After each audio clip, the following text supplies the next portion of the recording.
साहू जी महाराज जी के चरणों में सत नमन करता हूँ, वंदन करता हूँ। महात्मा ज्योतिबा फुले जी के चरणों में सत नमन करता हूँ, वंदन करता हूँ। संत गाडगे महाराज जी के चरणों में सत नमन करता हूँ, वंदन करता हूँ। महाराज बिजली पासी जी सहित परम पूज्य बाबा साहब डॉक्टर अम्बेडकर, मान्यवर मसीहा साहब कांसीराम जी के साथ साथ समय समय पर भारत देश में अवतरित सभी महान संतों, गुरुओं, ऋषियों, मुनियों के चरणों में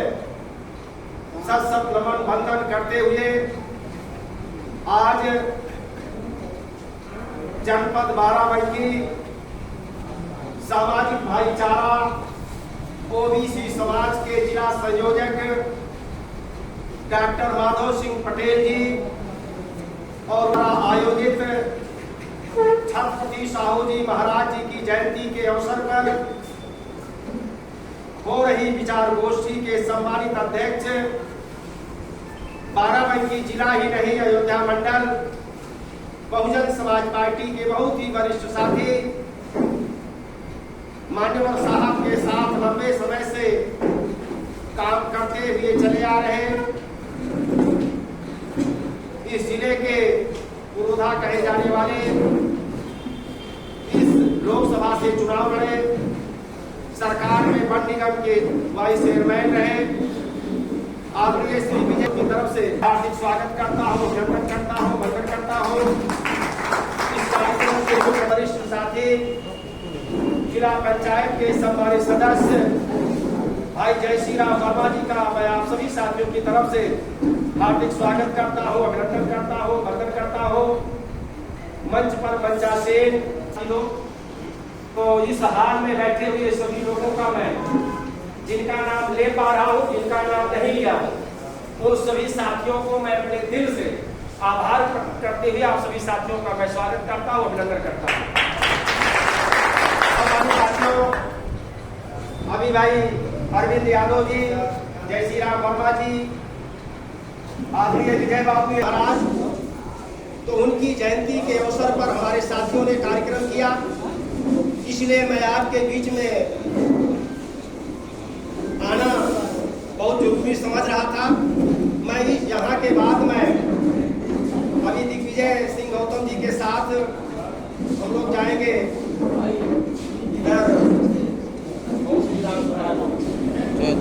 जयपुर विधानसभा में, वहाँ बूथ कमेटी का गठन करेंगे एक सेक्टर में। तो इसलिए हमारी साथियों में ज्यादा समय न लेते हुए मैं कहना चाहता हूँ कि छत्रपति साहू जी महाराज मामूली व्यक्ति नहीं थे,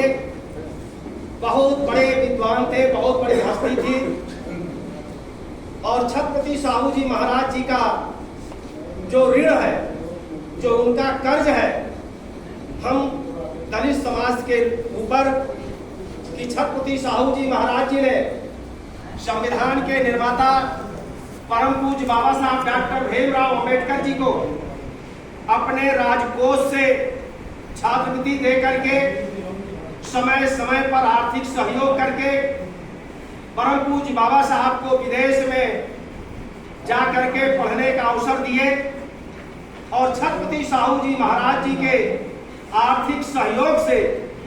परम पूज्य बाबा साहब डॉक्टर भीमराव अम्बेडकर विदेश में पढ़ करके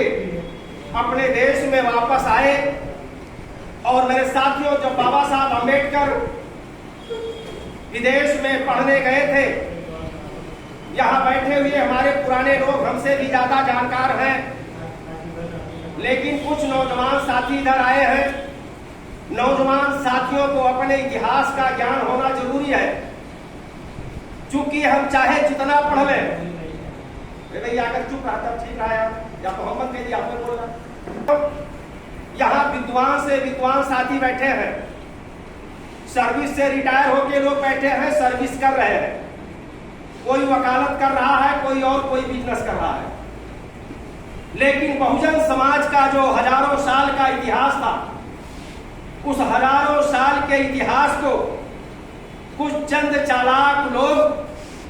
भारत देश में आकर के इस देश के मूल निवासी जो थे उनको हमारा राजपाट छीन करके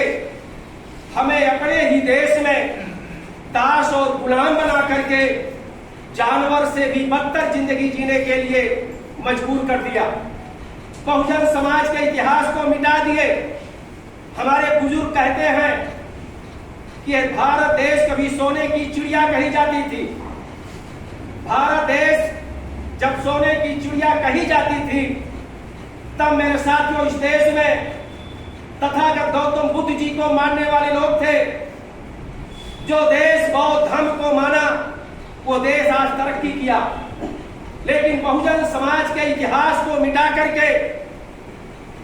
कुछ चंद चालाक लोगों ने लंबे समय तक हमें दास और गुलाम बना करके रखा। समय समय पर कई महापुरुष पैदा हुए, चाहे कबीर साहब रहे हो, चाहे रविदास जी रहे हो, चाहे संत गाडगे महाराज जी रहे हो, चाहे महात्मा ज्योतिबा राव फूले रहे हो, चाहे नारायण गुरु रहे हो। ऐसे सैकड़ों संत गुरु महापुरुष पैदा हुए और अपने अपने समय में सामाजिक आंदोलन चला करके समाज में बदलाव लाने का उन लोगों ने प्रयास किया। लेकिन मेरे साथियों, असली बदलाव तब शुरू हुआ जब हम सब लोगों के बाबा साहब डॉक्टर भीमराव अंबेडकर भारत देश में वापस आए पढ़ करके, और भारत देश में जब क्रांति हुआ, देश जब आजाद होने को हुआ, देश तो आजाद हो गया, लेकिन भारत में कौन सा कानून चलेगा, उस कानून को बनाने के लिए जब भारत में संविधान सभा में जाने के लिए चुनाव हो रहा था, तो संविधान सभा में लंबे संघर्ष के बाद बाबा साहब को चुन करके जाने का मौका मिला। लेकिन